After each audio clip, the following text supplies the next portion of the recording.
This first Economics Out There video is about smart choices. In particular, the choice of how to study in a smart and efficient way. I've chosen this article in part to help you, but also because I want you to better understand the logic behind how I have organized so many aspects of this online course. This is an article written by Professor William McEachern. He's been giving advice about teaching in his newsletter, The Teaching Economist, for 50 years. And this is in the form of a conversation between him and other teaching professors like me.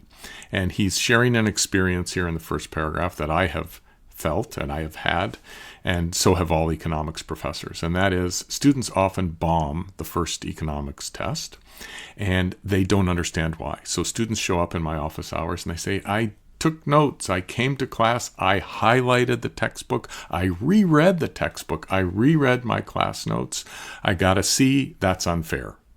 Well, it's not exactly unfair, it's happening because that kind of a student is not studying in an efficient and effective way. So how do you study efficiently and effectively? Well, most students don't. Most students believe that rereading the textbook is the best way to study. And it is not. It's a passive activity, and all the research shows that you need to use active techniques in order to learn and to have that learning stick with you. He, in this article, McEachern, draws on a lot of research from cognitive psychologists. So this is all about the scientific study of how it is that people establish neural pathways in their brain that stick and that allow them to remember things and apply them in new situations. This notion of retrieval as the active way of learning is central. Let me read you this sentence. The primary goal of education is to generate learning that is durable, flexible, and transferable in a generalized way to new situations.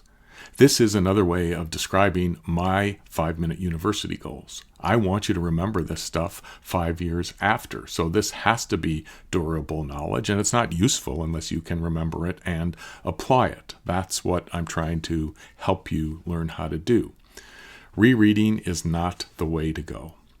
The way to go is to recall material from memory, which strengthens those mental connections, those neural pathways, and it also helps you discover what you don't know. Tests, quizzes, self-tests, and other retrieval efforts help encode new material into long-term memory. That's the key to studying smartly. This is about the reasons that the cognitive scientists have found that these pathways are only created by that effort, by that process of trying to recall information, and that establishes deeper links in your brain. So his advice for profs like me, you can see here, retrieval aids, tests, quizzes, including self-tests of recalls, such as questions posed while reading. Flashcards and quizzing software are more effective than simply rereading material. And this is, in fact, how this course is organized. In the lecture videos, every so often I interrupt. You might get irritated, but I'm interrupting you with these knowledge check questions. Well, I'm not doing it to torture you. I'm doing it because the research shows that taking the few minutes to answer those questions actually helps you learn the material in a deeper, longer-lasting way. In reading the textbook, at the end of every section, there are 3 refresh questions, which I've asked you to read. Again, it does the same thing. It forces you to recall and deepens the links in your brain for that material. You have endless numbers of questions in the My Econ Lab study plan and in the sample tests. And then on top of that, there are the graded quizzes that you have to take about every 2 weeks. So this is all part of my strategy to help you learn economics in a durable way. A few other items he mentions, and I'll be very brief. One is probably something you've heard from teachers your whole life. Cramming doesn't work. Well, there's now evidence from the cognitive psychologists that shows that spacing out studying does work much better than cramming. It makes the learning more durable. And finally, he is, in fact, speaking to students here, that you are probably frustrated and irritated by all these irritations in the presentation of material because it takes longer. But in fact, there's a benefit.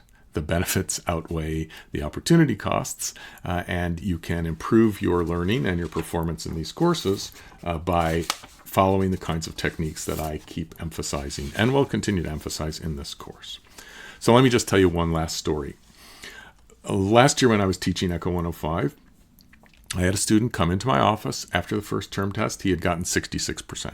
And this was a guy who had gotten A's and A pluses in high school. And I said to him, all right, tell me how you study. Explain to me what you do. And as he went through the explanation, it was mostly he would read the textbook, he would highlight, he would reread the textbook. He did a lot of this cramming towards the end. And I said, well, that's why you got 66%. So the advice I gave him is the same advice you have available to you in the How to Succeed portion of the website. And a lot of that advice consists of, if you're reading the textbook, do the refresh questions. Take the time to answer those 3 questions. If you are accessing the material online, last year this was not an online course, but you could still do the study plan questions or do problems in old tests. You learn economics only by doing economics and practicing economics. You don't learn it by reading, highlighting, and rereading. And the good news is that this guy, by the end of the year, actually got an A+ in the course. And he came and talked to me and he said, it was all because he changed the way that he studied in exactly the way that this article recommends. So there's my story to you. The moral of the story is please use the tools that I'm giving you, and it will, I promise you, help you learn better, learn in a more durable way, and do better in this course.